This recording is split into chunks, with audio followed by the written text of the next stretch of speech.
தமிழ் கடவுளான முருகப்பெருமானின் அறுபடை வீடுகளில் ஒன்றாக இருக்கிறது திருச்செந்தூர். குன்றிருக்கும் இடமெல்லாம் குமரன் குடியிருப்பான் என்பார்கள். ஆனால் முருகப்பெருமானின் அறுபடை வீடுகளில் 5ம் குன்றின் மீது அமைந்திருக்க அவற்றிற்கு நேர் எதிராக கடற்கரை ஓரத்தில் முருகப்பெருமான் குடிகொண்டிருக்கிறார். இந்த முருகப்பெருமானுக்கு திருச்செந்தூரில் 2000 ஆண்டுகள் பழமையான வழிபாடு நடைபெற்று வந்திருக்கிறது. ஆனால் இடைப்பட்ட காலத்தில் போர்களின் காரணமாகவும் அந்நியர்கள் நம் நாட்டின் மீது படையெடுத்ததன் காரணமாகவும் கோவில்களில் வழிபாடுகள் நடைபெறாமல் இருந்தது. அப்படித்தான் கிபி 1648ஆம் ஆண்டு கடல் மார்க்கமாக டச்சு படையினர் திருச்செந்தூரை வந்தடைந்தனர். அச்சமயத்தில் அப்பகுதியை ஆண்டு வந்தவர் திருமலை நாயக்கர். இவர் ஒரு சிறந்த தீவிரமான முருக பக்தர். இவர் டச்சு படையினர் கோவிலை கைப்பற்றிய செய்தியை அறிந்து பெரும் படையை திரட்டி கொண்டு சென்று வீரத்தோடு டச்சுக்காரர்களை எதிர்த்து போர் புரிந்தார்.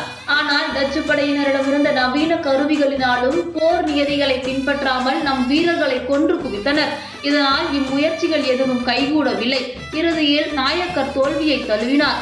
இதனால் திருக்கோவிலில் இருந்த நகைகளை கைப்பற்றியதோடு நமது செல்வங்களை கொள்ளையாக கொள்ளை கொண்ட இந்த டச்சுக்காரர்கள் கோவிலில் உற்சவமூர்த்தியாக இருந்த சண்முகம் நடராஜர் என்ற 2 தங்க விக்கிரகங்களையும் எடுத்துக்கொண்டு சென்றனர்.